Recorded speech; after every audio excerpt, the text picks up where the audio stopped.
great pleasure to introduce Professor Rupesh Nasre from IIT Madras. He works on a wide variety of range of topics, works on compilers and architecture and programming models. So today he's going to give a talk on parallel graph algorithms. It's going to be a very exciting talk. So there's a request that questions that you want to ask, please hold on to your questions, maybe note down, and you can ask at the end. Okay? So unfortunately, Rupesh couldn't be here. He was planning to, but nevertheless, this is going to be a great session. You can touch with him later also as well, right, Rupesh? Yes, sure. Yeah. And so all your questions, just hold on to it. At the end, once he finishes the talk, ask for the mic, and then you can ask your questions, right? Okay, over to you, Rupesh. Yeah, thanks a lot, Preeti. I hope people are able to see these slides.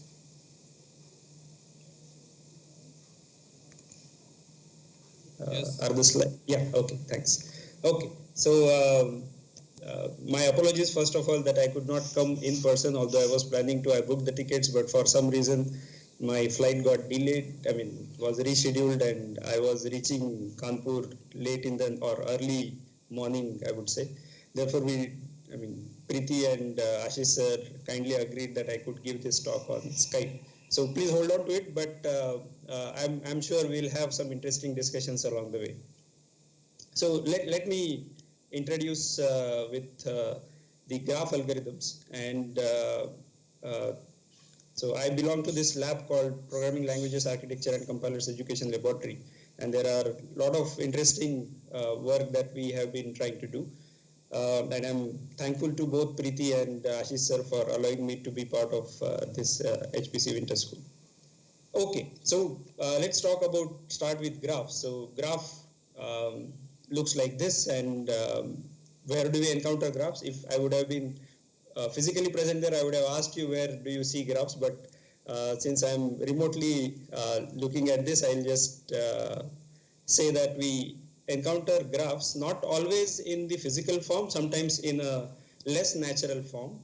For example, social networks, of course, road connections, for example, one city connected to the another or one junction connected to the another, molecular simulations, planetary forces, these all lead to different relationships across various entities.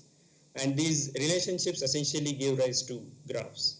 And then there are large variety of graphs. Some could be undirected, directed, weighted, unweighted.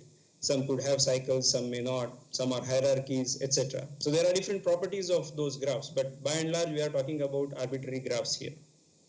When we are talking about graphs, I would, those of you who are planning to probably work with some high performance computing related to graphs, it is useful to know that there are many real world graphs which are available online, and you might want to download those from, let's say, Snap or Florida Road Networks, Dynamax Challenges, Connect Graphs, etc. So those are all available in different varieties and sizes, so you should definitely try those out.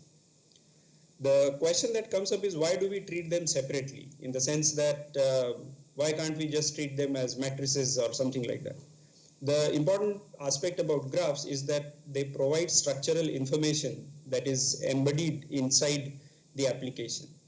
And once we have this structural information, we might be able to exploit that information, identify certain structural properties of these graphs to process them in a better manner, which essentially means that we might be able to devise better algorithms for solving problems.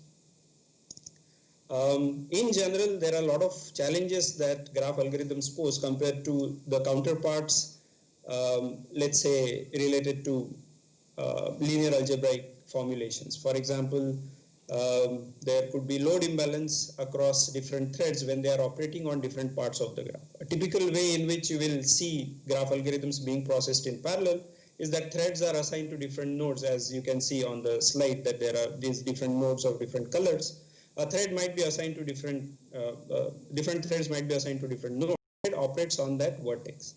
Typically, the processing might involve that a thread operating on a vertex might propagate some information from one node to its neighbors. Now, depending upon the connectivity in the graph, it's possible that one thread might have to do less work compared to some other nodes which have probably large connectivity. And therefore, there is an inherent load imbalance which occurs in this context. There is also poor locality in the sense that if I talk about, let's say, matrix-matrix multiplication, then I precisely know just by looking at the code that if I'm accessing I equal to 0th row or j equal to 0th column, I'll be able to, a compiler will be able to figure out that this is how the elements are getting accessed inside the matrix. However, that is not going to be the case in case of a graph, because the compiler does not even know what the graph we are talking about, because the graph is given as an input to your executable. And therefore, depending upon the connectivity, there is possibility that node 0 might be connected to node 60, which might be connected to node 10,000, and so on. So there is arbitrary connectivity across the graph vertices, and this is unknown at compile time. Therefore, compilers, they have to be sound, they have to be kind of preserving the semantics of the original sequential code, and therefore they kind of fall short in extracting enough parallelism out of this. And this property where compilers are unable to figure out how the access pattern is called as irregularity in applications. So graph algorithms is a good example of irregular algorithms.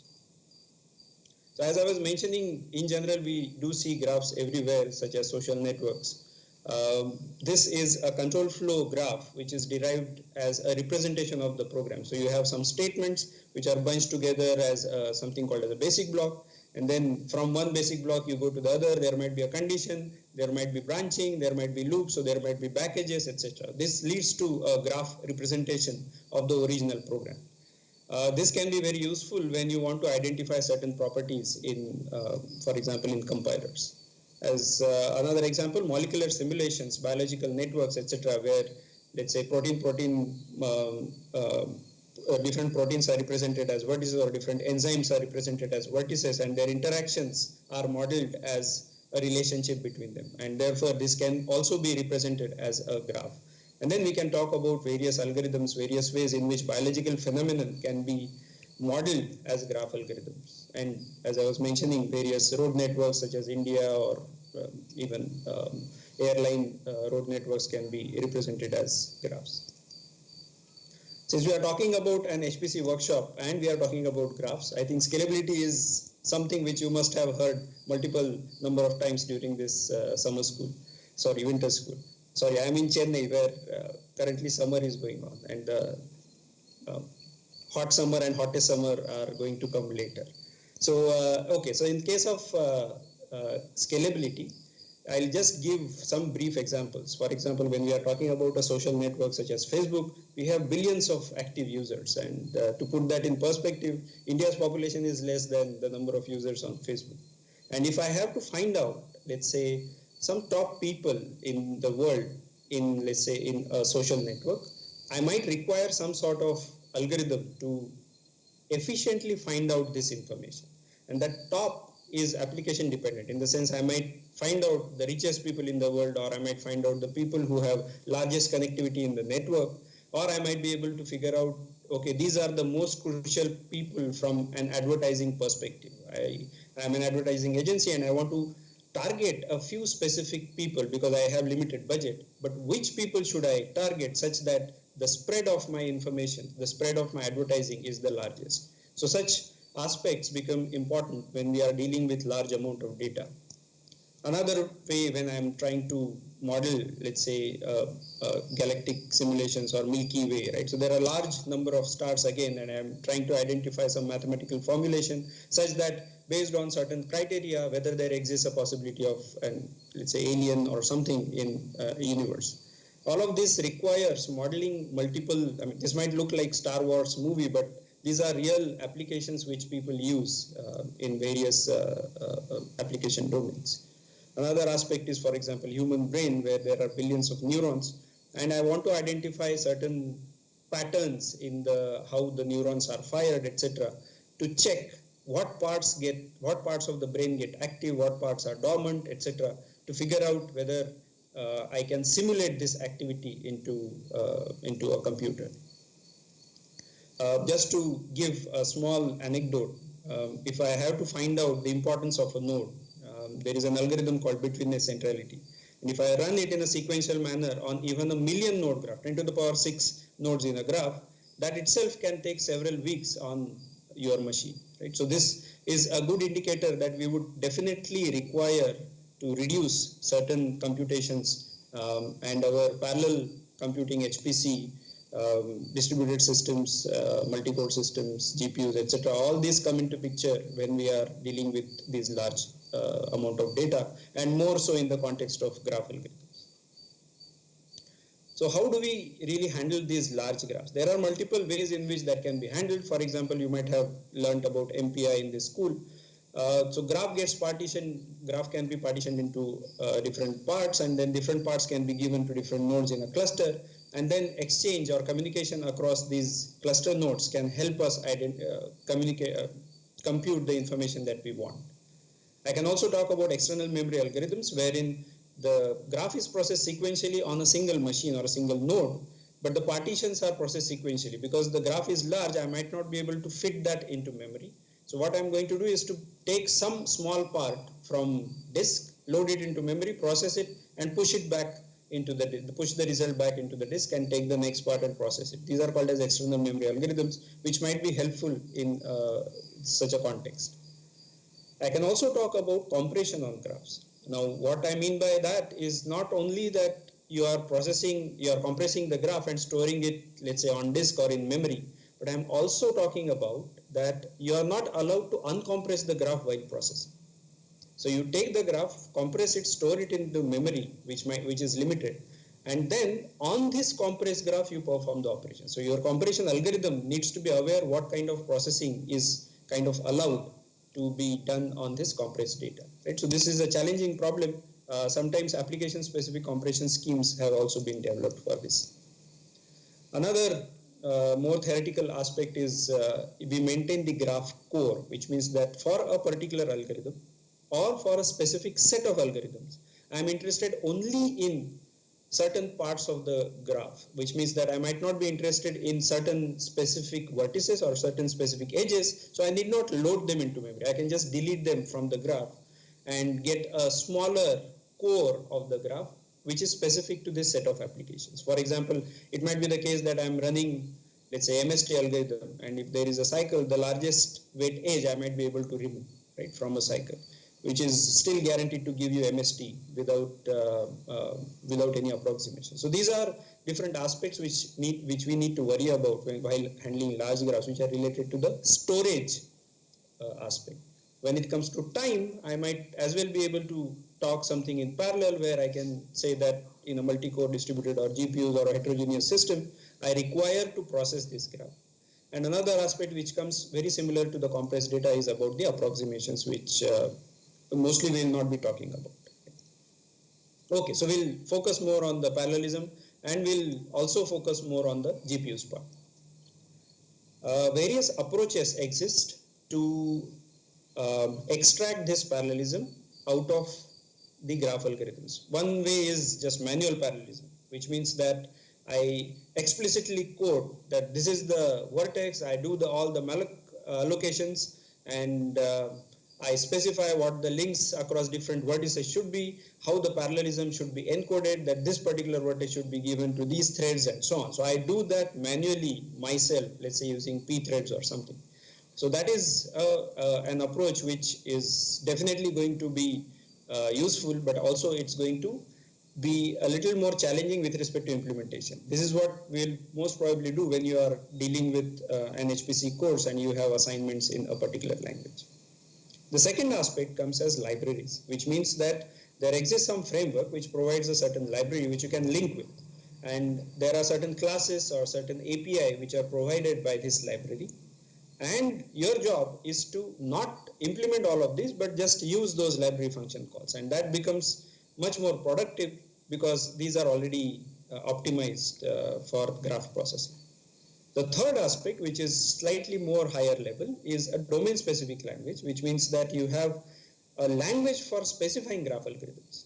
The language is providing various constructs for, let's say, processing different neighbors of a particular vertex, or performing BFS on a breadth first search on a graph, and so on. So these are different primitives which are part of the language itself.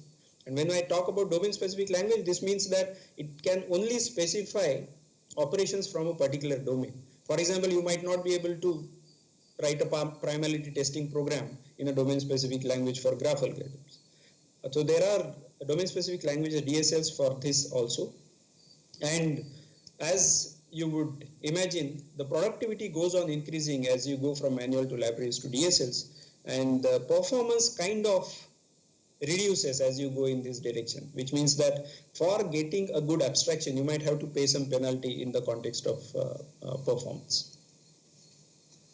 So specifying parallelism, well, to connect to the previous slide, first thing is don't specify, which means that the automated compiler tries to identify, the compiler tries to identify in an automated manner whatever is the parallelism opportunity available.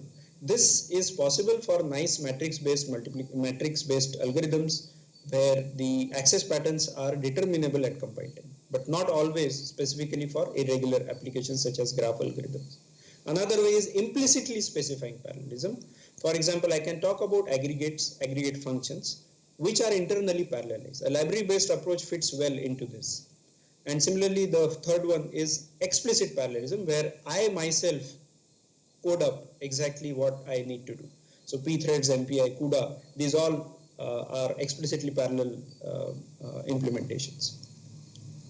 When we are dealing with identifying these parallelisms, I'm going to give you a small brief on how that needs to be done, either manually or by an automated manner. So I'll just take a small quick example. For example, if I have a loop, right, and I want to parallelize it, which means that different threads are going to operate on different iterations of this loop. So different threads work with different values of II in this loop. The computation is talking about assigning some value to 2i and reading some value from 2i plus 1. The question here is whether if I execute all these iterations in parallel, whether there exists a dependence across any two iterations. The dependence matters because one is reading a value from the same array and another is reading and writing a value from the same array. So there is a possibility that there might be a flow dependence or a raw dependence or a true dependence, which means that there is a raw meaning read after write. So there is some iteration which is writing to a particular memory location, let's say A of X, and whether another iteration afterwards is reading that value. If that is the case, which happens in the sequential setting, then I am not allowed, or I have to be careful while parallelizing this, giving these two iterations to two different threads. Right? So how do we do that? So one of the ways in which it gets modeled is using a linear set of equations. So I can specify two iterations, let's say IIW, in which the memory location in the array gets written to. So A of 2 IIW is what gets written in some iteration IIW, and there is another iteration IIR in which the reading of that element happens. Right? The constraints on IIW and IIR are that IIW must happen before IIR because we are talking about flow dependence, which is a raw dependence. So the read must happen after the write. And according to the loop iterations, there are constraints that both of these should be between 0 and 9. The other constraint, which happens with respect to whether they are accessing same memory location or not, that happens when the access pattern, which is 2II, for the writing, which is 2IIW, is the same as that for reading, which is 2IIR plus 1. Right? So that is the second constraint. And if I put that into in a less than equal to form, then I get a bunch of equations. I'm sorry, I'll just drink water and come.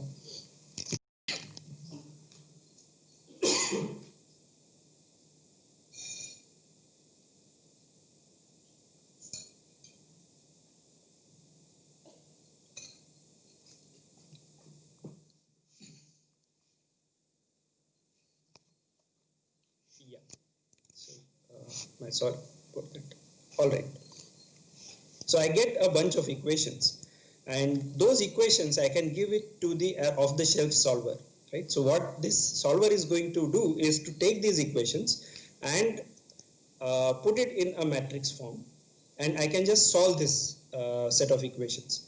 If I solve this, and if the linear solver says that the equations are satisfiable, that is the linear system of inequations is satisfiable, which means that a true dependence exists across these. And if the solver is not able to come up with a satisfying solution in without a timeout, then I can say that no dependence exists across these iterations, and therefore these can be executed in parallel. This turns out to be very useful, because then an automated parallelizer will be able to extract this information from the algorithm, from the code, and parallelize it nicely. Unfortunately, this kind of processing is not possible always in the context of graph algorithms, and we'll see a few glimpses of that. I'll skip this parallel architectures because you must have been bored by now about all of this. So I will quickly go to, so in the context of GPUs, although you have looked at it at length in a previous talk, let me brief it for the purpose of this talk. So first thing is that it's a separate piece of hardware, which is typically connected by a bus from the CPU. It has a separate address space, and it allows massive multi-threading, which means that there are a large number of cores which are hierarchically organized. And then there is something called as a WOP-based execution, which means that it's a single instruction, multiple data format, where multiple groups, the groups of threads are executing the same instruction at the same time, or some of them are sitting idle. And if it is difficult for you to imagine what a WOP is, I would recommend that you should just go through, think about it as Ravana, where everybody is going to be in sync with whatever is happening, right? So all of these different heads, if they have to, let's say, be in a summer school versus be in, let's say, in a movie hall, these are not possible. However, if they all decide to read books, let's say, they all can read books or watch movies, 10 movies at the same time, right? So this is the notion of a WOP. So different threads can operate on different data items, but all of them have to execute the same instruction. Okay, so the computation hierarchy, which starts from a thread at the lowest level, is grouped into these WOPs, which is typical size is 32. All of these are executing in SIMD fashion. Multiple WOPs are grouped into thread blocks. A typical size is 1024 or something slightly larger than that these days. These blocks are assigned to a multiprocessor, and it's possible that tens of thousands of threads you might be able to schedule on a multiprocessor at the same time. And multiple such multiprocessors forms the GPU. So this overall, it forms a GPU computation hierarchy, and if we want an optimized graph algorithm, we have to optimize it at different levels in this GPU hierarchy. And since there are large number of these abstraction levels, it becomes a little challenging to optimize your code when we are dealing with specifically graph algorithms. So what are those challenges that come into picture? So WOP-based execution is definitely one thing which is going to be very useful for GPUs. However, not always your computation is like that. When we want that the same instruction should be executed, not always the same instruction can be executed when we are dealing with especially graph algorithms. Graph algorithms also require synchronization. That is, different threads might be operating on common vertex, and therefore you might want to lock some data, process it, and then unlock it. This is not always the case in case of, let's say, more regular algorithms. The reason being that at compile time you are able to figure out what threads can operate on what different parts of data. So the locking in case of graph algorithms is really, really expensive when we are dealing with GPUs. The dynamic memory allocation, which might be required for memory allocation of graphs, that becomes costly because dynamic memory allocation requires you to maintain some free list in the either in the kernel or in the user space, but that becomes a sequentiality bottleneck.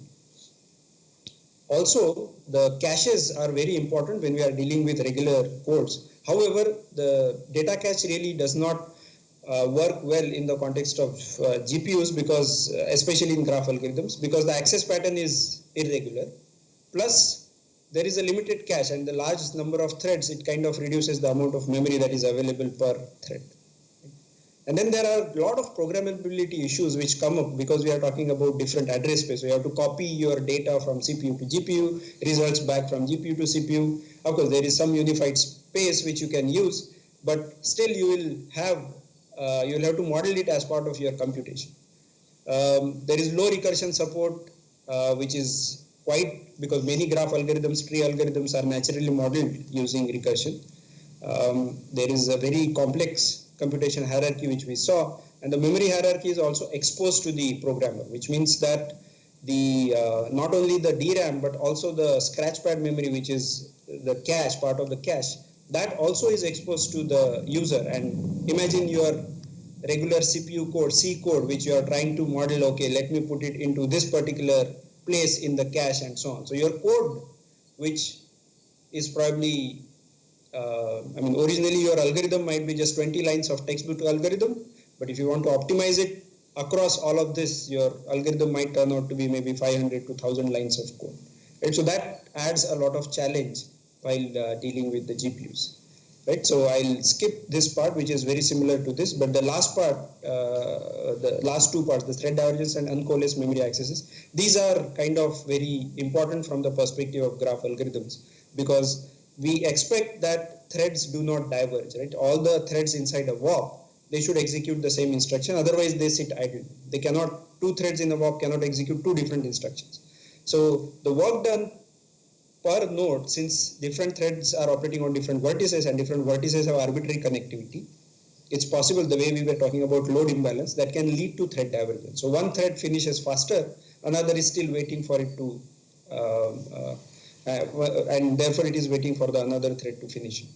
The uncoalesced memory accesses is like if you have access, different threads in a WOP are accessing 32 words in a contiguous manner, then the hardware can combine all these requests, perform a single memory operation, and get all the data in one chunk.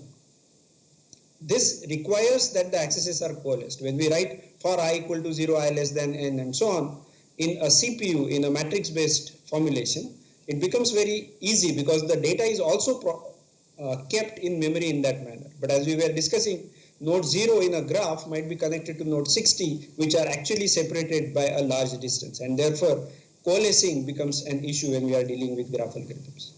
So let's first represent the graph in the memory of, let's say, CPU or GPU. Right? So there are two ways that we usually represent a graph. One is adjacency matrix, which is a V cross V representation of the matrix, and each entry ij denotes that the edge ij is present. So node I is connected, directly connected to node j. That is what we say when we are dealing with that entry. This information is quite useful when we are dealing with large graphs, right? So, which means large dense graphs, because most of the entries in this matrix will be non-zeros. However, finding the neighborhood of a vertex becomes order V operation, right? Which means that I have to go through all the vertices to find out what neighbors a vertex is connected to, right? So that looks like this representation, and this is definitely well known to us. The second, which is the list-based representation called adjacency list, so V plus E representation, where E is the number of edges in the graph. So each vertex maintains the explicit list of neighbors that it is directly connected to, which is quite useful for sparse graphs, because most of the entries in the graph, if those are zeros, I might want to use this information, and therefore finding the neighbors becomes order of the length of this chain. One way to think about this is that going back to our school, right, when we used to have a teacher taking attendance. Right? So the teacher would take attendance as roll number 1, roll number 2, roll number 3, like that. That is a dense representation. Now imagine the situation when it rains heavily and therefore instead of 50 students in the class, only 10 students are present in the class, right? So the teacher is unlikely to use a dense representation. She will say that, okay, tell me your roll number, tell me your roll number, and so on, and accordingly take attendance only for those 10, right? So that is your sparse representation. That's your adjacency list. But these two representations, although quite useful on CPUs, are not well fitted for GPUs. And the reason being that one thing is adjacency matrix, as we have seen, is useful only for dense computation, dense graphs. And many of the graphs that we saw, road networks, social networks, etc., these are sparse networks. Sparse meaning that imagine the number of nodes in the graph, right? So let's say that is a large number, let's say 1 billion, right? How many friends you will have in that social network? Maybe 200, 300, 500, maybe 1000, right? That 1000 number is much smaller than the number of nodes in the graph. And whenever this disconnect happens, you can say that overall the graph is going to be sparse. You can always have celebrities who have very large degree in the graph. For example, let's say Trump or maybe Obama or Modi or some other celebrity, let's say Amitabh Bachchan. All of these people are going to have lots of connections in the social network. However, that doesn't mean that the graph is dense. These particular nodes have large connectivity, but we are talking about the average connectivity, right? So when that connectivity is much smaller compared to the average, the overall number of nodes, that becomes a sparse network. And sparse networks are not, I mean, if you use adjacency matrix, then there are lots of zeros, so you should not be using that. Adjacency list is useful. However, when you have this adjacency list, how do you move that information from CPU to GPU? These graphs are typically stored in a disk, right, in a file. So you are going to read that into CPU memory because GPUs, well, in a standard manner do not currently support accessing the file system directly. So you'll have to load information from the CPU, load it into the CPU memory and move this graph into the GPU. Now when you have these pointers, since these have different address spaces, these pointers on CPU may not make sense onto the GPU. So you have to serialize and deserialize the implementation onto from CPU memory to GPU memory. So is there a way we can avoid this serialization and deserialization and still represent the graph in a manner something similar to the adjacency list or a sparse representation?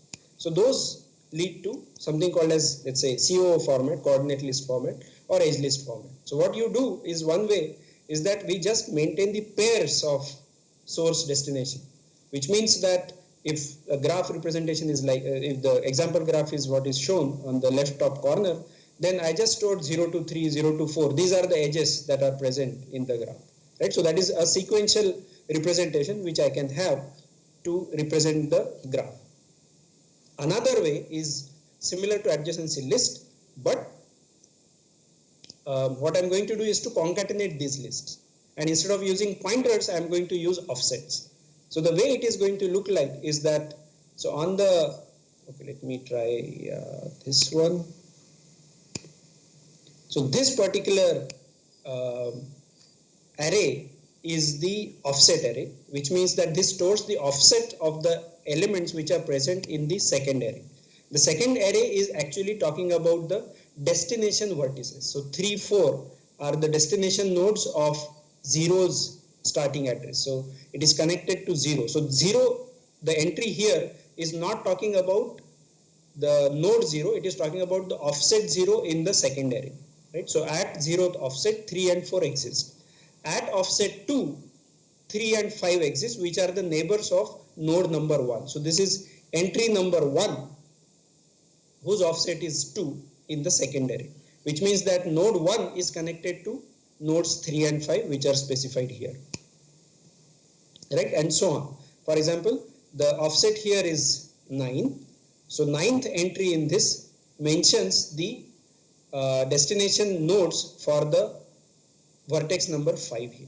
Right? So that is how we represent, and this representation is only offset based. There is no pointer that I am really using here. Although I am showing this as pointer here, that is really an offset, and therefore I can represent this information both in CPU memory and GPU memory. Just push these couple of arrays into the from CPU memory to GPU memory, and I get that graph representation in time.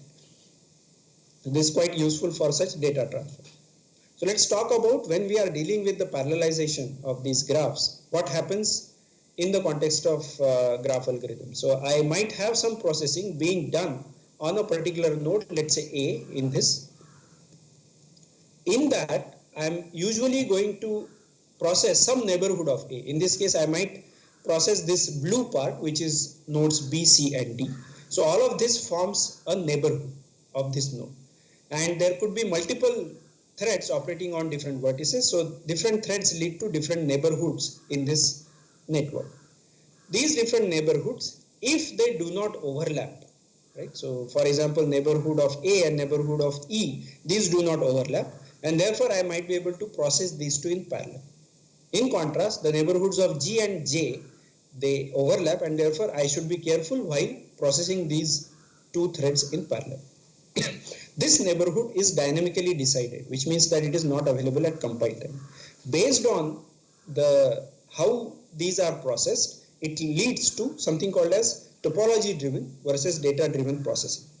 Right? So the application of a particular computation on an active node is called as an operator.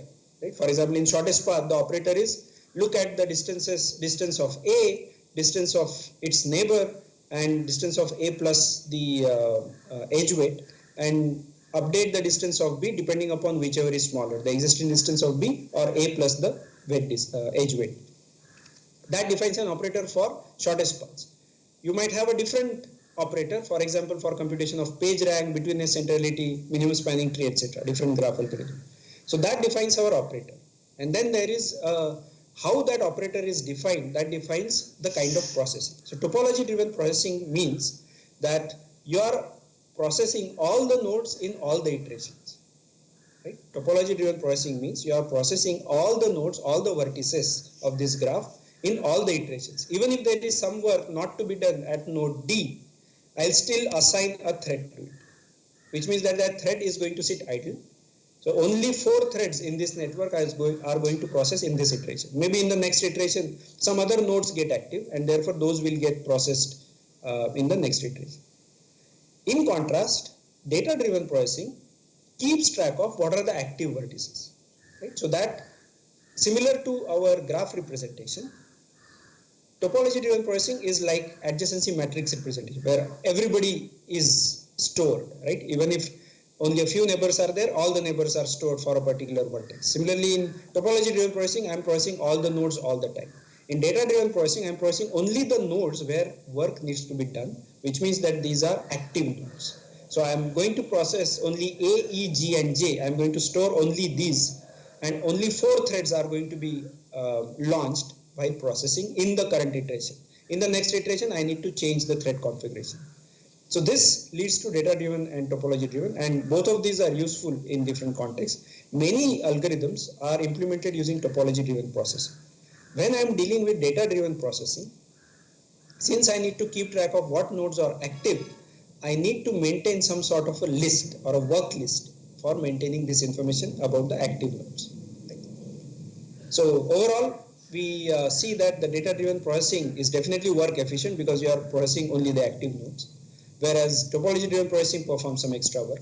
I need to use a centralized work list, whereas there are no work lists in topology-driven. I need to worry about fine-grained synchronization while dealing with this work list when I'm talking about data-driven processing in case of, so therefore there is a fine-grained synchronization required. By the way, is the audience aware of the atomics on GPUs? Any idea? Yes. Okay, great. So those atomics are the ones that are going to be useful for us while performing graph algorithms, because I'll be using some of that in my next slides. Whereas in case of topology-driven implementation, the representation allows us to have coarse-grained synchronization using sort of barriers where all the threads perform operation, then they meet at a particular point, which is called as a barrier, and then all of them process further. Data-driven processing, which requires us to keep track of the work list, etc., it complicates the implementation a little, whereas topology-driven is typically easier to implement. Right? So that is also an important point while dealing with this. The overall algorithm of a data-driven processing looks like this, where I read the input, I transfer the input from CPU to GPU, I initialize the kernel, I initialize the elements, so that is initialization kernel which occurs on GPU.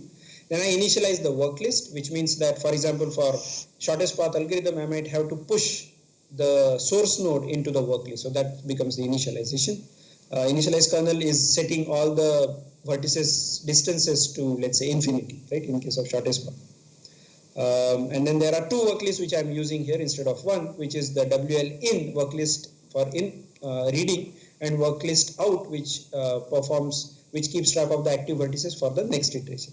So while that input work list is not empty, I'm going to apply the operator, right? Get the output into WL out, and then transfer that. So all of this operator processing is happening on the GPU, and transfer that WL out's size, not the complete list, only the size, to the CPU.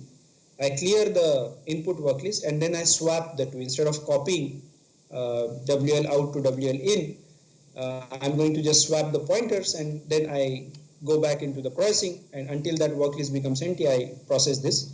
And finally, I transfer results from GPU to CPU, right? So that becomes our data-driven processing.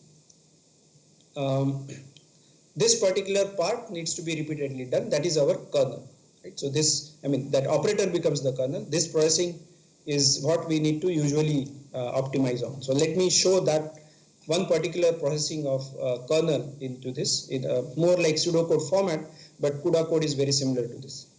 So depending upon the thread which is operating on that shortest path algorithm, shortest path vertex, I consider the source, right, based on WL in of, let's say, thread ID x.x, the distance of that source vertex I get, and then for all the edges, outgoing edges, now that for all needs to be implemented depending upon what representation you are using, either COO format, CSR format, or if you are using adjacency matrix format and so on.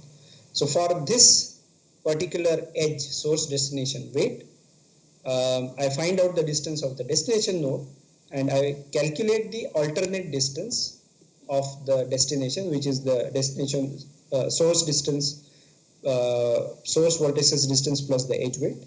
If the alternate distance is less than the destination node's distance, then I update the distance of the destination node, and I push the destination node into the work list, because now that destination node becomes active when I change its distance. Right? So this is the kind of processing that you will do inside a kernel, either using a single global function, or maybe the global function is calling device functions, etc. So the processing starts with that WL in. Threads operate on the WL in different elements, and they create WL out, which might be smaller or larger compared to the WL in. So this processing is the overall data-driven processing, and this is the base version, let's say. Now we have to optimize this processing for a scalability purpose. So let's look at some of the aspects that we will use for optimizing our data-driven implementation. So for example, one of the ways we said is the exposed memory hierarchy. So there is an on-chip cache which is available on the GPU, which I can use for exploiting. So global memory is a big problem, especially for graph computations, because the access latency is much higher. So you would like everything to be available onto the chip as much as possible. So there is a small amount of cache which is available inside a thread block, let's say 48 KB or 64 KB and so on.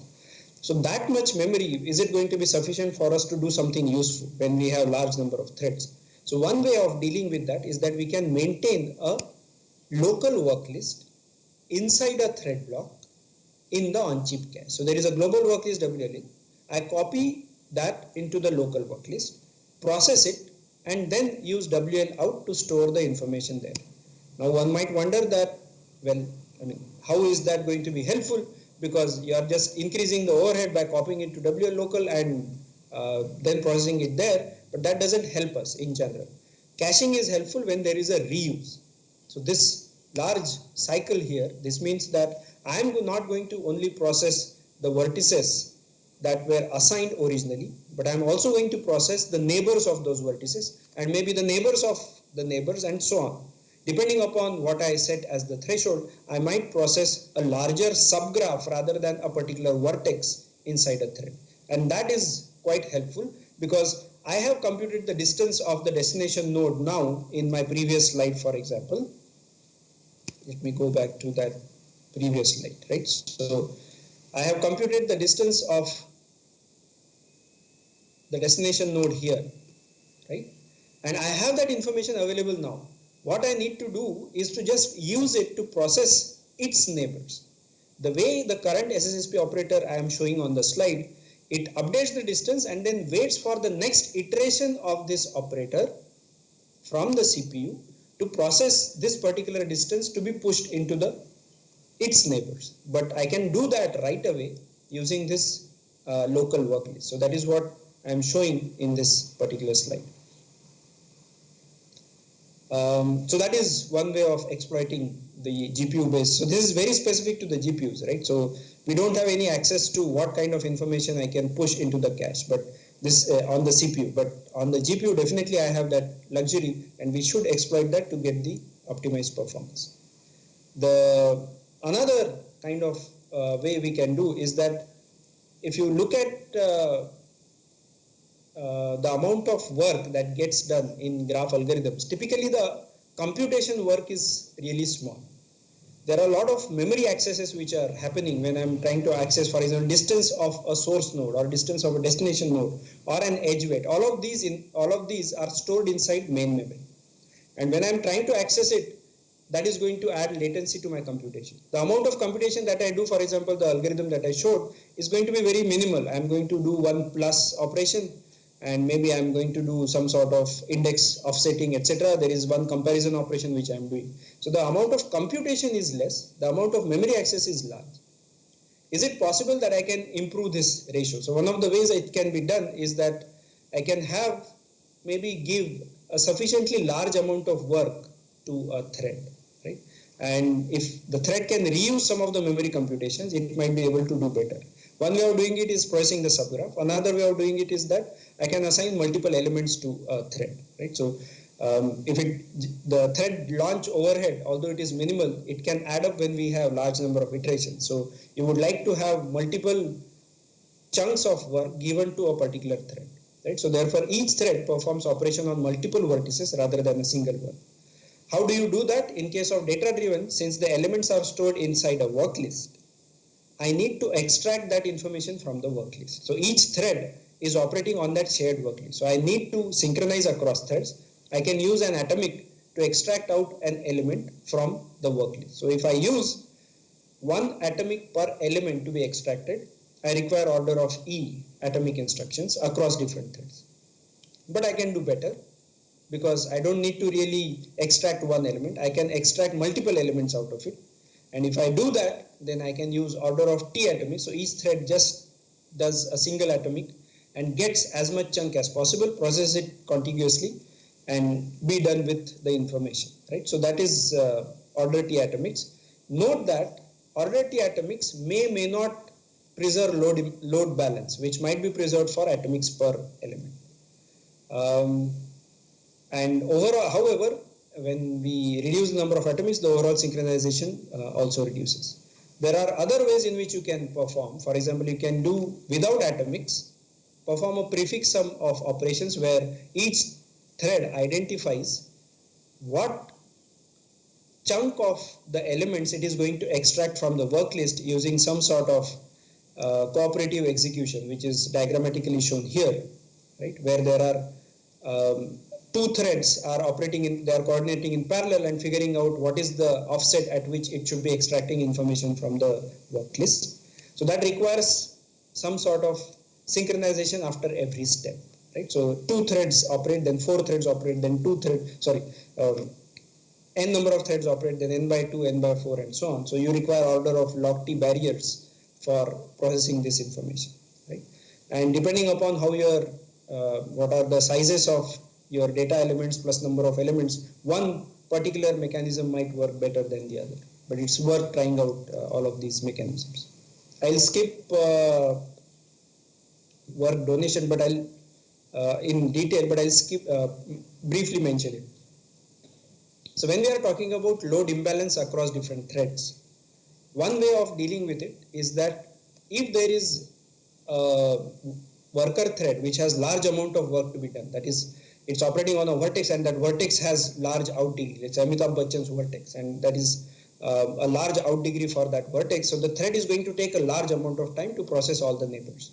What it can do is that it can say that since I'm going to process a large chunk of data, I'm going to probably process only a subset of it, and I'll keep some chunk for other threads to be donated, right? So then other threads, if they become free earlier, then they are going to have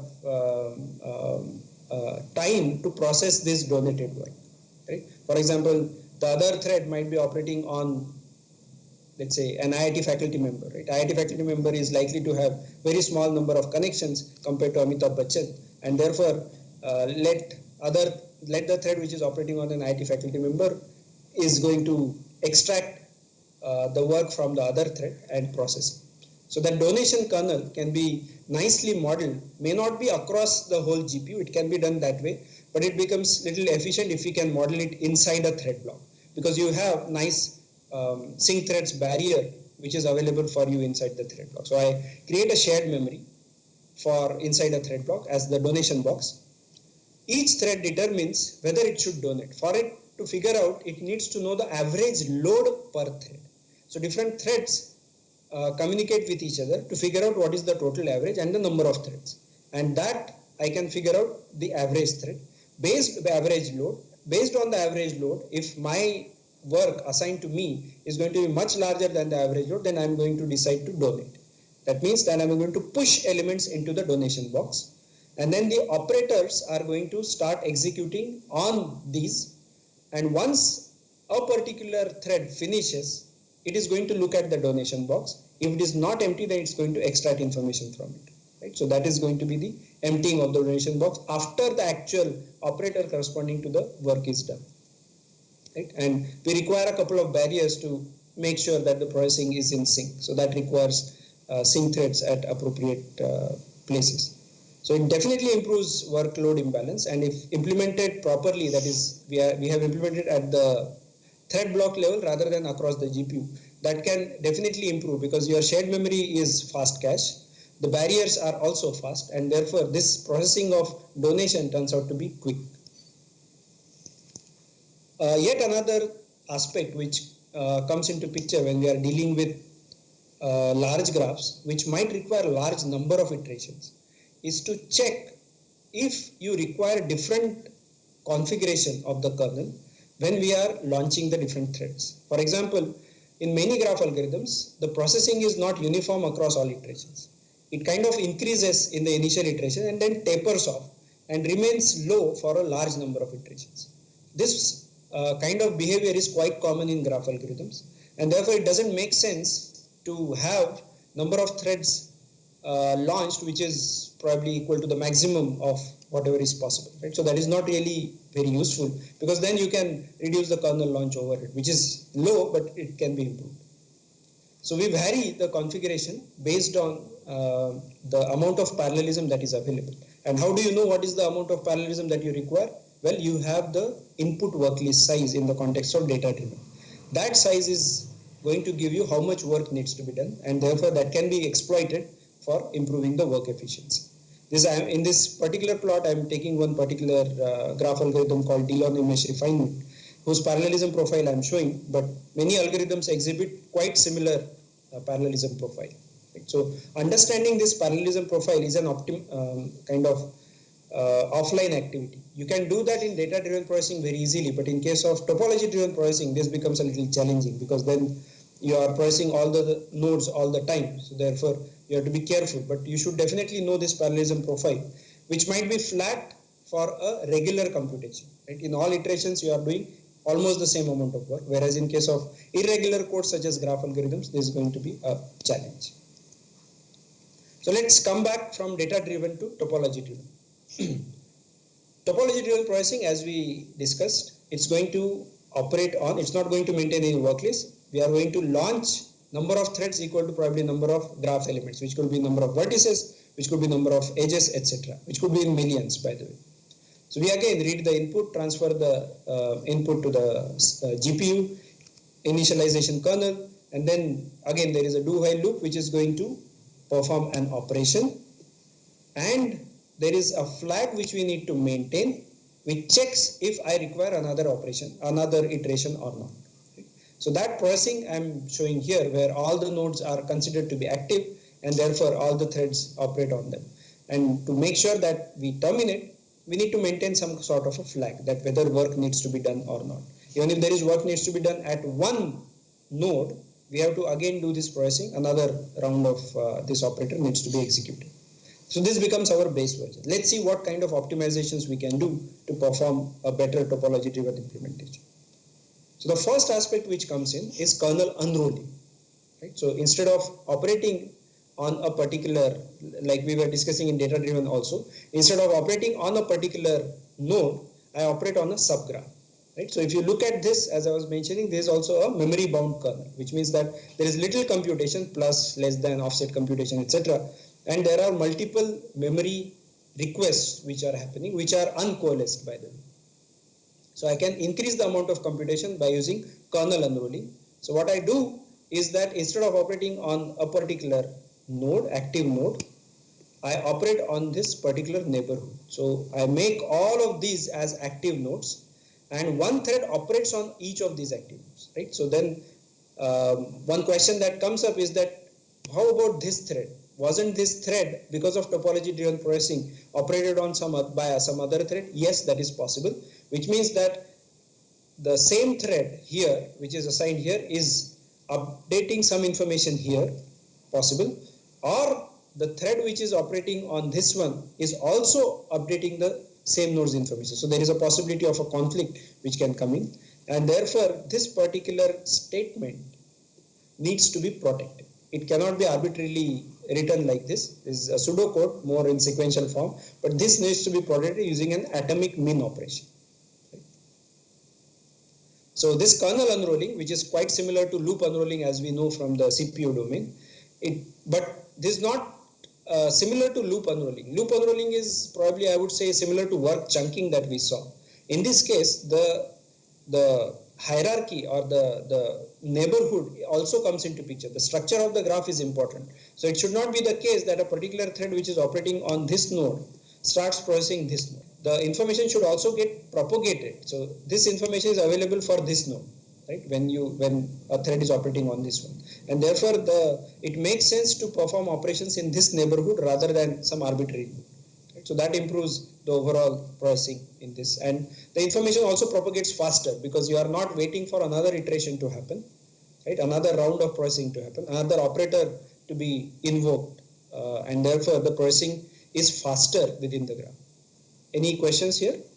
Race condition kind of thing, or if we maintain it as an atomic operation on pushing on the stack, then won't there be some serialism across all the threads? Yeah, that's a good question, good observation as well. So this is, I would not call it as a stack. This work list is more implemented as a large array, right? And then this large array, since everybody, there is a shared global entity which is being operated by different threads. They are reading as well as writing to the same array, and therefore, as our friend rightly pointed out, it requires synchronization across threads, right? This synchronization can be done either by using atomic instructions, right? That is one good way of doing, or you can use prefix sum to decide how many, depending upon how many elements you want to push. You can decide the offset at which you are operating and then push the elements in parallel into that work list. Right? So very similar to what we saw in the work chunking, where there are single atomic per thread versus multiple atomics per thread versus prefix sum. This is very similar to that operation. So the question, again, I'll just push it further, that isn't it possible that this additional overhead outweighs the benefits of data-driven processing? It can. In general, it doesn't when the graph is sparse and the size of the work list is small. Right? So the graph size is large, but the amount of processing that you do in every iteration is small. In that case, this synchronization overhead that you have, it kind of gets offset by the benefit that you get by processing only a minimal amount of work. All right, so let's, I'm sorry about that. Okay, so this is what we processed. The next optimization that we can apply when we have topology-driven processing is to take advantage of the memory hierarchy again, and it relates to the kernel unrolling that we saw on the previous slide. So depending upon how much neighborhood I want to process, I decide what is known as an unroll factor, right? Which means that I might decide to process only the immediate neighbors or neighbors of neighbors or 3-level neighbors and so on. That gives me how I am going to operate a subgraph. This subgraph I can process in different ways. For example, I can process it in a BFS manner or a DFS manner, and it turns out that for different algorithms, different strategies are helpful, right? Although the difference is small, it actually can give some benefit and it accumulates if the number of iterations is large. If you are using a BFS on this subgraph, you require a queue. If you are using a DFS, you require a stack. Where do you store this information? Since that kernel unrolling is being done inside the thread block, you can use a thread block's shared memory to process this to store this information inside a queue. How many elements will be there in the queue? Well, this processing is happening per thread. The thread block, the shared memory is shared across all the threads inside a thread block, let's say 1024 or something. Assuming that there are 48k byte memory which is being used for the shared memory and 1024 threads per thread block, you have approximately 12 integers or 12 words available for each thread. This particular 12 element queue or stack can be used for each thread for processing the neighborhood. And depending upon that size, you might want to decide whether you want to go to single neighborhood or double neighborhood or 3-level neighborhood and so on. Right? So that size of the queue is actually decided by the unroll factor. But I would say that how much memory is available, because not always you will launch the kernel with 1024 threads per thread block. You might have lesser number of threads per thread block, in which case your queue size can increase and therefore your unroll factor can increase. Right? So that can give you some benefit versus inefficiency trade-off. So that is again exploiting the memory hierarchy in a topology-driven setting. It definitely overall reduces the memory latency, but it requires careful selection of the unroll factor. Let's go back to our issue of that node 0 is connected to node 62, right? This is a very arbitrary connectivity. Is it possible that I reorganize the graph such that nodes which are connected logically, right? So node 0 is connected to node 62. Is it possible that I can also connect them or push them together or push them close by in the physical world also? So what I can do is I can renumber the nodes, where node, let's say node 1 is specified as, so this 45 node number is specified as node 1, right? So I renumber the graph such that the node numbering gives us the neighborhood, the nodes which are numbered nearby are also nearby in the actual memory when I load the graph into it. And in that case, both the coalescing as well as some sort of caching can also help us in improving the overall performance. So that can help us in overall throughput improvement of the algorithm. All right, so these were a few aspects, and I'm going to continue a few more before we look at some of the numbers. So one of the ways in which we said that there is an atomic instruction might be required for processing is that when I'm operating on a particular node, let's say thread A, vertex A, I might push the information, propagate this information to an adjacent node, let's say here, right? However, this particular node might also be the destination node of some other vertex. Right? In that case, two threads are writing to the same memory location. There is a possibility, and therefore we need to worry about synchronization. This kind of processing, where the information is propagated from one neighbor to its outgoing neighbor, is called as a push-based implementation. Right? I can think about a pull-based implementation where a thread is operating on a node A, and what it does is, instead of pushing the information to its out neighbors, it pulls the information from its in neighbors. The advantage of this pull-based implementation is that now I can guarantee that each vertex is being operated or being returned to by exactly one thread. And if that is the case, I can avoid the use of atomics while updating the information. Let's say in this case, shortest path distance I am updating. That can be quite beneficial in some algorithms. However, we have to be careful while dealing with this, because if you recall our adjacency list representation or a compressed pass row based representation, it is outgoing neighbors implementation, right? So we maintain the one array which is the source vertex, and then the adjacency list is talking about the destination vertex. So it is, you can go from one neighbor to its outgoing neighbors. I cannot go from a one particular vertex to its incoming neighbors.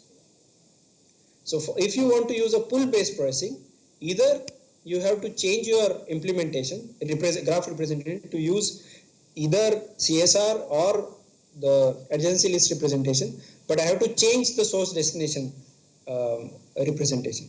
So for each destination, I am talking about I am storing the source nodes corresponding to that.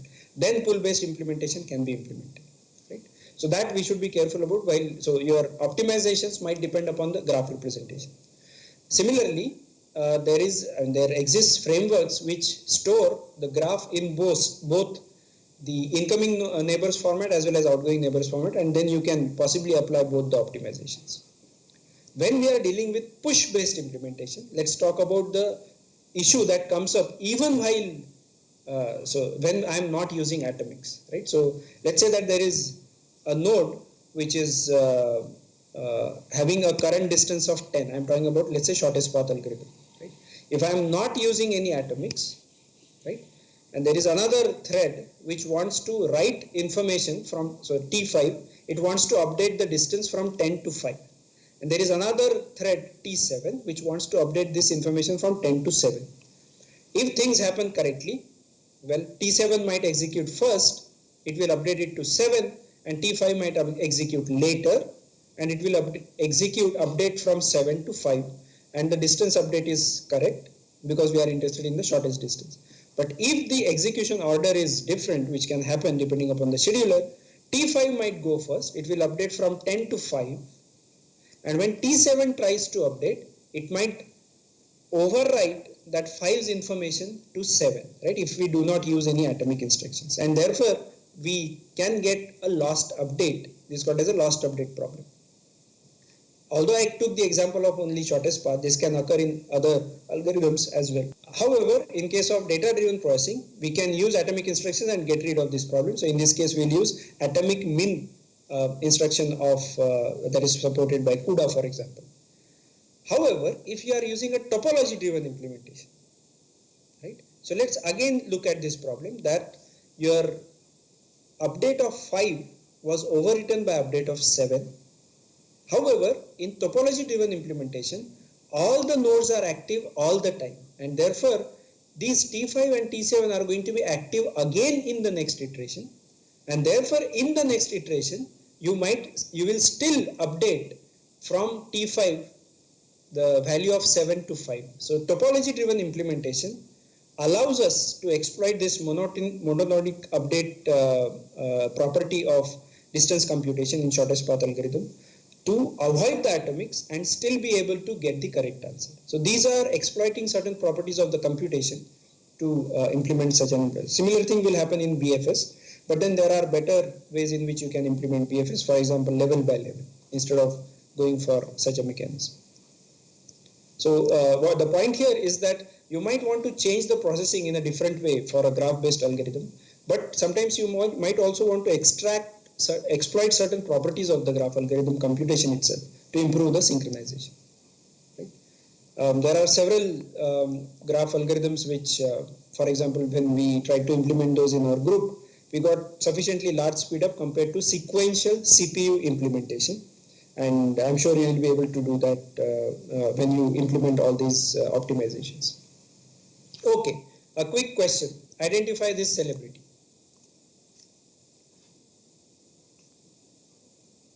So anybody wants to come to the mic and answer? I'm guessing it's Arnold Schwarzenegger's face in George Bush's photo. Good one. Okay, so that is that was a good one. This one is something called as a morphing in graphics applications. So although I am not going to talk about this interesting application, what I am going to talk about is a little bit about morph algorithms. So what we mean by morph algorithms is is when the graph structure itself changes. So far what we discussed was more about the graph structure remains fixed and there is some computation which you are performing on the graph. So information is propagating across the graph. What I am now talking about is that the graph structure itself is changing. Right? So it's a dynamic graph algorithm or a morph algorithm. Right?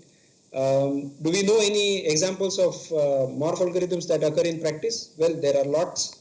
For example, the Delaunay mesh refinement that I talked about, where you are given a mesh and then there is a triangulation of this mesh. So different points in this mesh are connected to form a triangulation.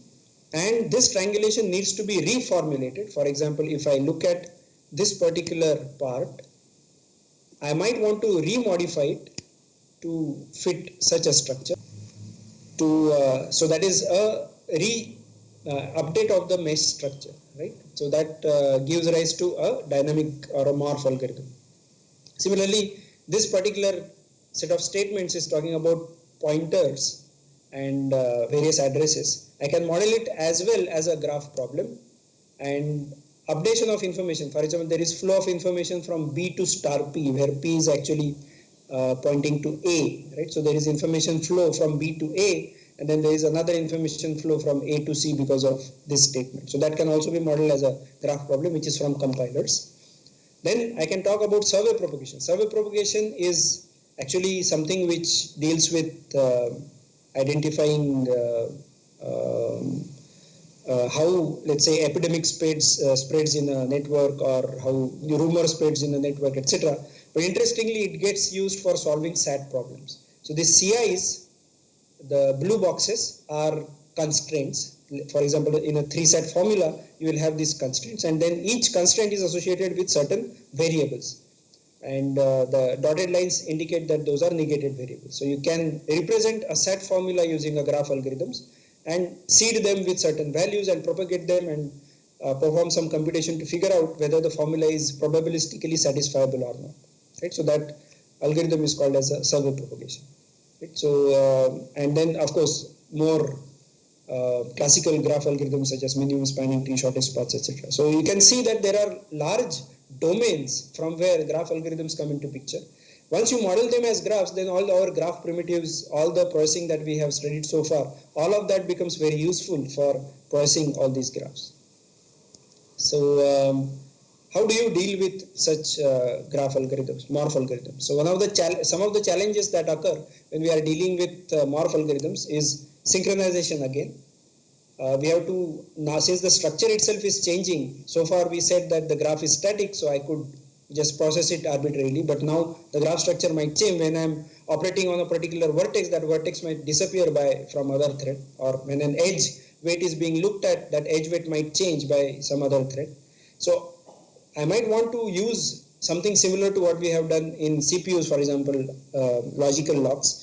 But locks turn out to be quite expensive on GPUs, so we have to deal with, or we have to innovate new protocols to deal with such synchronization efficiently on the GPU, especially by exploiting the memory hierarchy, computation hierarchy, by taking into account, let's say, various barrier instructions available. Can we reduce the amount of synchronization accordingly, etc. The memory allocation becomes a challenge because so far it was static, now suddenly it becomes dynamic.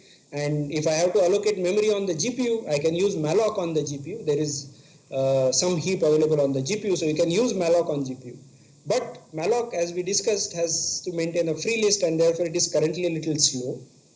And therefore it becomes a kind of scalability bottleneck. The other option is use CUDA malloc on the CPU, but for that I have to transfer this information, how much memory we need, to the CPU, allocate the memory there, and then get it back onto the GPU, right? So this can create efficiency bottlenecks.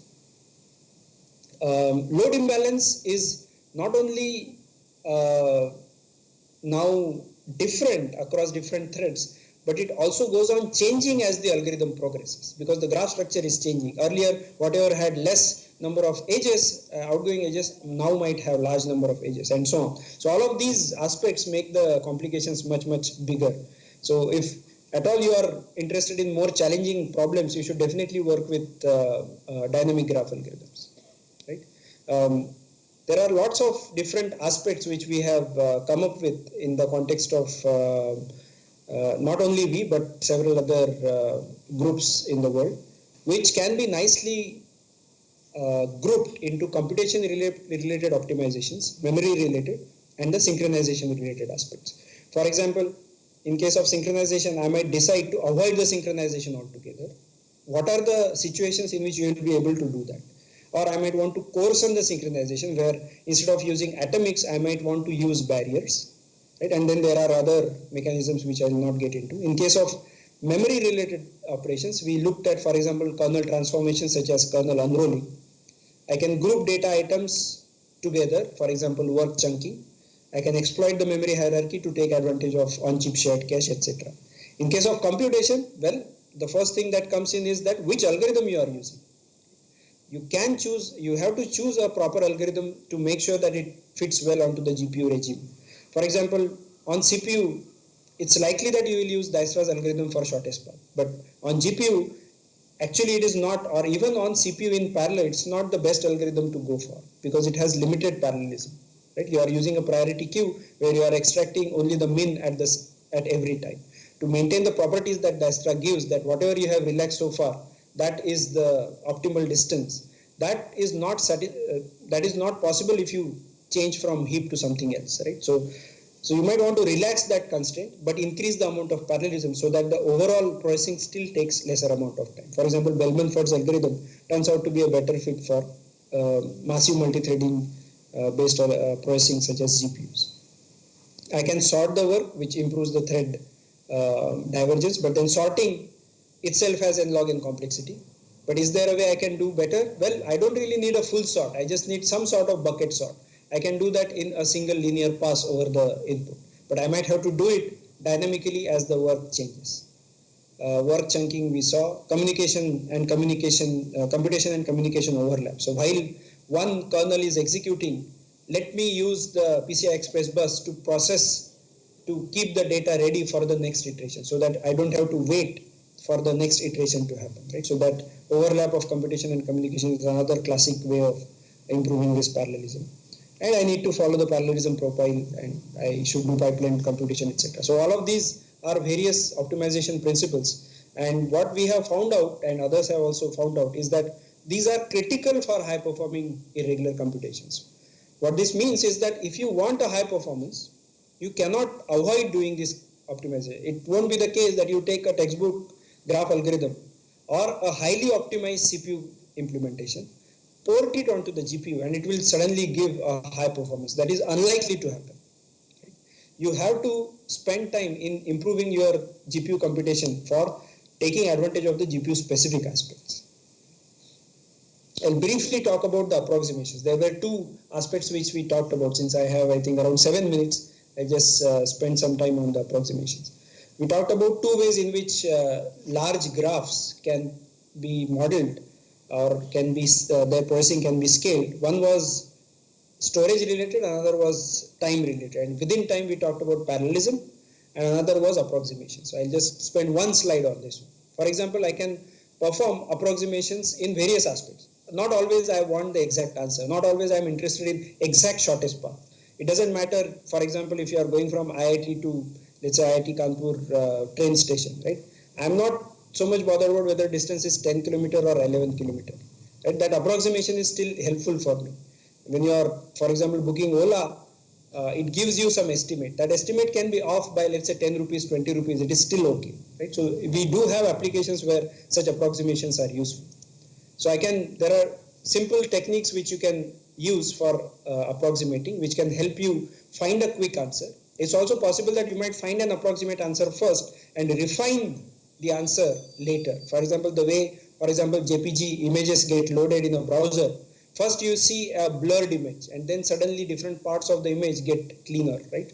That is how the JPG format is. There are two, it's a hierarchical representation. There is a blurred representation, there's a smaller approximate representation, followed by the later one. Right? So similar things we can apply to the computation as well, and more so when we are dealing with large graphs. So I can reduce the computation, which means that I can just reduce the amount of processing I am doing, which means I can reduce the number of iterations that I am performing, and I might get an approximate answer. Right? That might suffice for graph algorithms because, as we saw, the parallelism profile it performs more chunk of work initially. So the later part I can always do away with if I am okay with approximate answer. This might be difficult to do when you have a flat parallelism problem. Similarly, partial graph processing. So I need not process all the graph all the time. I can process fewer number of edges or fewer number of elements, right? I can perform graph compaction. If it is lossless, then I don't get any approximation. But if it is lossy, then I can get into some approximation. For example, if two nodes have the same neighborhood, I can represent them together as a single node, get the processing done, and then say that both of them have the same attributes. Alternatively, if two nodes have almost the same neighborhood, how will I find that out? Well, I can, for example, take a Jacob's coefficient similarity between two nodes' neighborhoods, and if the coefficient is, let's say, above 0.8 or something, which means 80% of the nodes are common, I can say that these two nodes are the same, merge them, in which case I'll get an approximate answer corresponding to this when I run the exact algorithm. Similarly, I can approximate the attribute values. I mean, instead of saying that these attribute values could be arbitrary, I can just say that these are always going to be powers of 2, for example, or multiples of 10 and so on. So then I can approximate these values to get less distinct values. And if you have less distinct values, you might require lesser storage for representing. And there could be more which we can devise based on your approximations. Right? So if you look at more in an algebraic sense, you can have an approximation A which goes from domain D to some, and you can apply some function f. That function f operates on an entity and gives another entity, and both belong, the entity belongs to the domain, right? So for example, an attribute value or an iteration and so on. So for example, an iteration, the way I can put it is that any greater than k iteration, I map it to a iteration k, right? So that becomes an approximation, and similarly others you can put in a similar context. Finally, I'll just take a couple of minutes to talk about our group. So all of this processing and many more have been part of our group. Our group is called as Gajendra Group, and lots of different aspects we work on. But definitely graph algorithms is at the center theme. So synchronization, energy aspects in graph algorithms, approximations, graph DSL, clustering, all of these are kind of related to graph algorithms. There are other offshoots which students are always interested in, for example, testing and Android. Although we always try to map it back to graphs. For example, in testing also you can deal with control flow graphs and mapping between test cases and different basic blocks, etc. So we try to come up with sort of graph algorithms for them and processing them in parallel. And there have been a lot of appreciation that we have received in the past, which I'm just mentioning it here.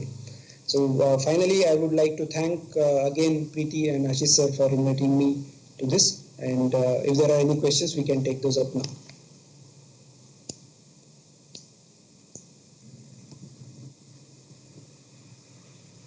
Hello, sir.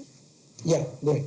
Sir, so now we had seen that you had explained that if a serial algorithm cannot be directly implemented on GPU, and we cannot expect a good speed up. So what about parallel algorithms on multi-core? Like if someone has written a multi-core algorithm, if we directly implement that on GPU, and if we get a speed up, is that a good claim that we have done this on GPU? And can we claim that it's something our work? Well, if you are talking about research, it might be a little tricky. These days it so happens that, the days are gone when we can implement one particular algorithm on the GPU and I could publish that, right, in a reasonable venue. Right? So that no longer exists. What you will have to show is some common principles via multiple algorithms, right? So those are going to be interesting ones for the community.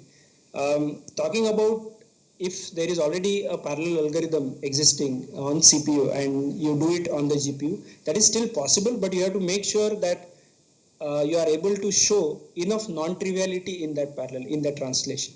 If you are able to show that it is interesting, I think it's still publishable. One more question. So if we want to compare the speed ups now if there is some problem X, on that we are getting some speed up using multi-core, and I am getting some speed up using GPUs with different algorithms. Right. So is it fair to compare with the multi-core, like, because GPUs I think that GPUs are more powerful.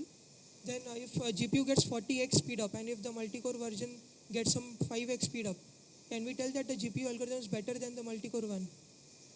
Yeah, so this question often comes up, and if you're a research scholar, your committee member who might not be from the parallelization domain might ask you this question in your defense or final presentation, that is it fair to compare between CPU and GPU, or GPU has these many cores, is it fair to compare, and so on. So typically a person who is working in parallelization may not ask you this question. The reason being that yes, these are different architectures and it's difficult to compare across these architectures. That is for sure. However, there is no easy baseline in the sense that you cannot, you can always put that I am getting this performance per core, per gigahertz or something, right? Because the frequencies of CPUs and GPUs are very different. GPUs might have much lesser, maybe 1/3 of the frequency of what the CPU might be clocking at. So that way also it's not fair, but we cannot always say that GPUs are going to perform better. If you have a lot of sequential component in your processing, CPU is likely to be performing better, and you should actually use CPU for that processing. You need not always run GPU, or different parts of the algorithm, if those have sequential components, it's better to run those parts on the CPU. The comparison is not, it's difficult to argue. I really cannot say that you will be able to argue that, but the one thing that you can help with is talk about performance per core, per gigahertz, or per watt, whatever is the more appropriate in your setting. Those might be kind of reasonable numbers to compare across. And you can always put in this that I attended one HPC workshop at IIT Kanpur, and there one faculty member from IIT Madras said that this is okay, so I am comparing it that way. So many papers actually compare against the CPU speed up to GPU speed up. So that is quite widely accepted notion. Right? So you can always cite many papers from, for example, PPOP, IPDPS, HIPC, etc., which will be able to allow you to compare in this manner. Thank you, sir. Sure.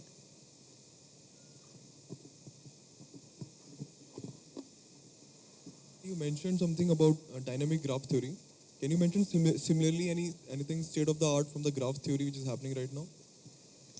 In fact, the two aspects that I mentioned, the dynamic graph algorithms as well as the approximations, these two are definitely at the forefront of current research in graph algorithms. There are one of the interesting aspects that come up there is that you have good theoretical algorithms from graph theory, which are available for dynamic graph algorithm. For example, maintaining connectivity across two nodes when the graph structure is changing. This is available in the theoretical setting. When you try to implement that algorithm on the GPU or even on the CPU, you might require a large amount of time to implement that. Plus, performance is going to be going for a toss. The reason being that theory people will always say, my wife is a theory teacher, but so she will always say that, the constants are large, right? So therefore it's possible that you might not get good performance out of this in the parallel setting or even in the sequential setting. But how to remodel the computation, keeping the algorithm the same, but some parts of it, can we model it such that it suits, let's say, the GPU architecture? Those are still challenging. And although we have higher level information about how the algorithm should be working, we really don't know if there are common principles which apply to a multitude of graph algorithms. So definitely those issues are open, and you should definitely apply those things. Another aspect which is coming up is, for example, many of you would be interested in machine learning, deep learning aspects. Many of those algorithms are actually embedded as graph algorithms. And for example, your neural network is a graph.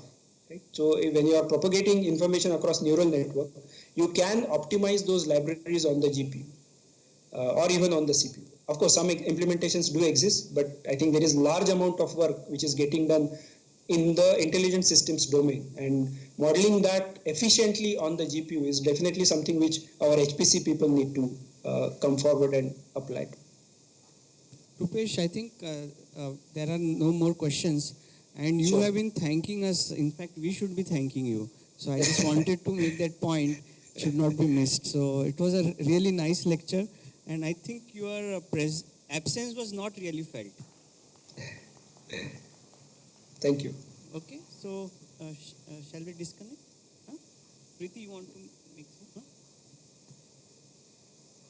Thank Thank you so much, Rupesh, for taking this effort of connecting over Skype and Yeah, I'm sorry again about this one, but yeah, let's hope it all is fine. I'll share the slides. You can yeah, possibly please share send it. the slides. I'll And upload to share. the website. Thanks Sure, again. thanks a lot. All right, bye guys.